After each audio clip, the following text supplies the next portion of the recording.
Hey, what's up, guys? I'm Daniel Logan. I play Boba Fett in Star Wars, and you are watching the one and only LOTH TV.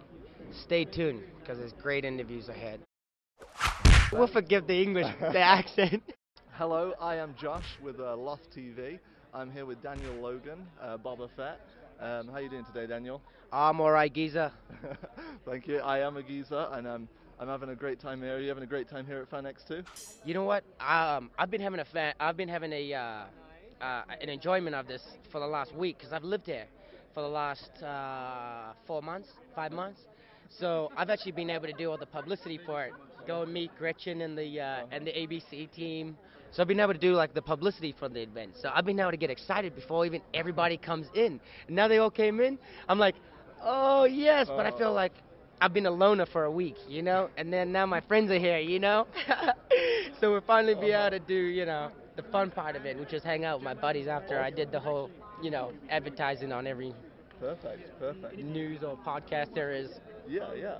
Now, you played Boba Fett in Star Wars Episode 2 Attack of the Clones, and For the American fans, it's Boba Fett, but we'll forgive the English, the accent.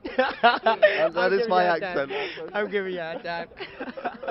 Now, with that, how was it? How was it playing that role and acting alongside like Jango Fett and Ewan McGregor as Obi-Wan?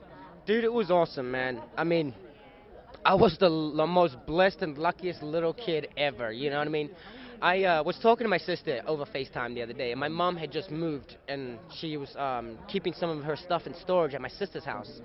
So I told my sister to rummage through my mom's stuff, which I had gotten a Star Wars book signed by every single cast member and every single person. I mean, the person who drove me, the person who fed me, but I got everybody signed my book, and I mean, throughout all the memories, I think her finding that brought back these memories to life that I will never be able to ever take back, but like I'll be able to cherish for the rest of my life.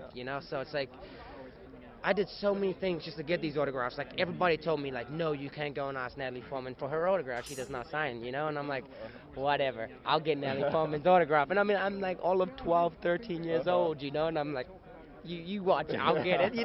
I go up this cute little boy like, Mrs. Portman, can you sign my, oh, you're Boba Fett, right? I'm like, yeah. Of course, you were cute, I was hoping one day she'd write a number in my book. Exactly, awesome.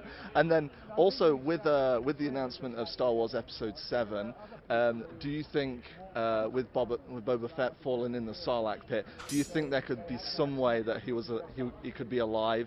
And if so, would you like to play him? I think Jeremy Bulloch said it best himself.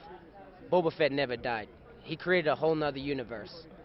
So I mean, the man himself, as officially said to us, he did not die in that Sarlacc pit. So, even people who are in the movie, we can all make up our backstories and have our own fascinations. You know what I mean? But I mean, I think I loved it best when he was reading off, that they had TGI Fridays and bowling alleys. So you never know what Boba Fett did down in the Sarlacc pit for however long he was down there. But as we all know, Boba's bounties are far from over. In any case, he's just one of those characters who just, even when you think he's gone, he's still going to be hunting the galaxy or stalking it in one way. He's kind of like, I was on NTV the other day, and this guy's like, Ice Cube haunts me in my dreams, or like he's like my worst nightmare. And it's like, in the galaxy, that's Boba Fett. It's Darth Vader, in one way, but it's Boba Fett you expect to come to my house. It's not Darth Vader. When Darth Vader comes to your house, you're done. But when Boba Fett, you're like, uh-oh, he sent him. I saw you did the voice of Boba Fett on the Clone Wars animated show, correct? Oh, man, that was awesome, dude. That was a blessing in itself again, I mean, you come out and you do things like autograph signings at conventions for 8 years.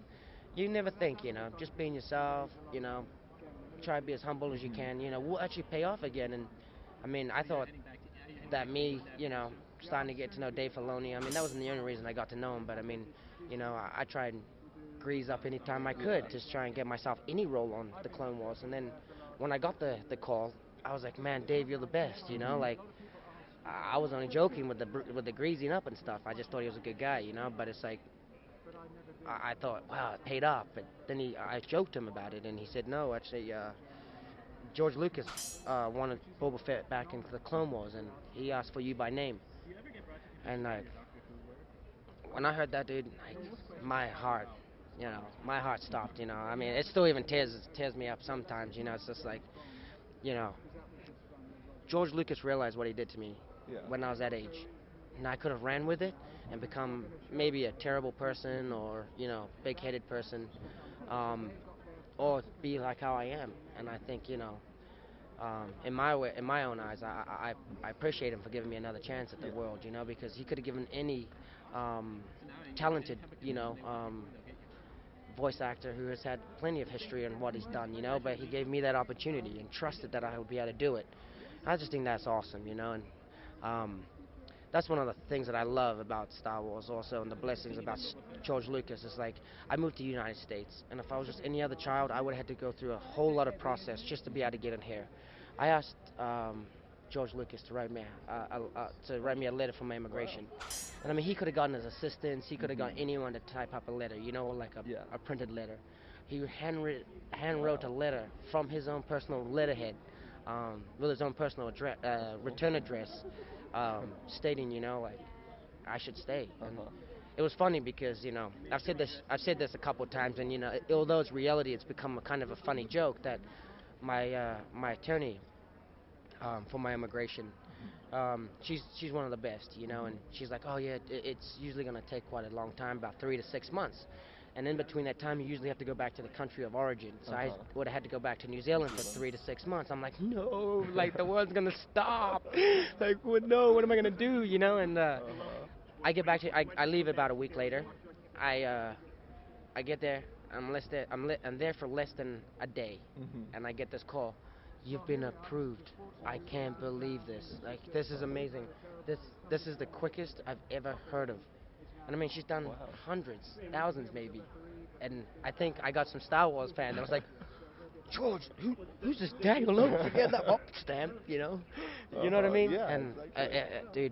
dude, he's like, really, I'm a man of of faith, and I just feel like, man, George Lucas has blessed my life, man. He really did, And even with the Clone Wars, I was starting to die off, It's like, there's Daniel Logan again at another convention, And then here comes the Clone Wars. It's like, Throw you back. oh hey, like, oh, he was in the Clone Wars. Give me something else to talk about. Yeah. And I think even the same with Jeremy Bulloch. He was in Episode 3.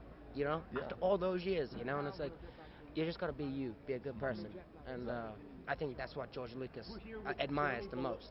We are the chosen ones. You know what I mean? I think, and that's how when it hit me the most in Episode 3 when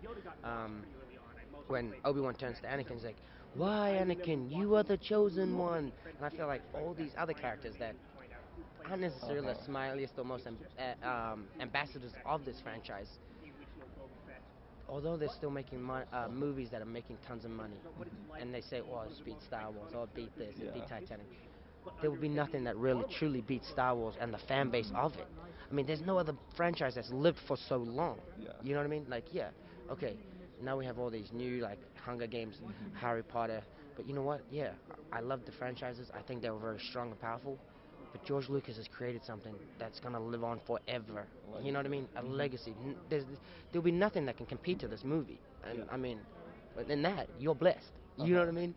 So that's why I come out, I'm happy, I'm a nice guy, because I'm like, man, I was chosen. Like, and God chose George to give it to this poor little New Zealand kid. Like, I used to kick around a football on the street with bare feet. Like, I was a kid who was like, hey, can I get some of your lunch? You know what I mean? And now you're like, hey, can I get some of your lunch? I'm like, here you go. I'll buy you a meal. You know what I mean? Well, that is awesome. Thank you so much for talking with us here at LOTH TV, Daniel. And we hope you have a great time here at FanX. And it was great to talk to you. I appreciate it. Yeah, and you know what? If you don't get to come this time, I highly, suggest you come next time, because I haven't been able to enjoy this experience, but I've had a lot of friends and almost near family members that had come last year who were actually actors, and they told me that what happened, and the impact of what it was and how fun it was. So I mean, I'm already looking forward to it, So if I got to miss out on it again, it'd probably be terrible, because that was the running joke for the last years, that I missed out on the last Salt Lake City Comic Con. But I'm here, and Yeah. if you're not, the bounty will be on you. You should be here. So like I said, stay tuned to LOTH TV. We got plenty more interviews to go. I'm Daniel Logan, and this is my man. Josh Wilshire. Thank you. See, I'm the professional at You that, are. right? You guys want to hire got it me, down. man? Let's start this LOTH TV. We're gonna have forget him TV. It's LOTH TV. It's LOTH TV all the way.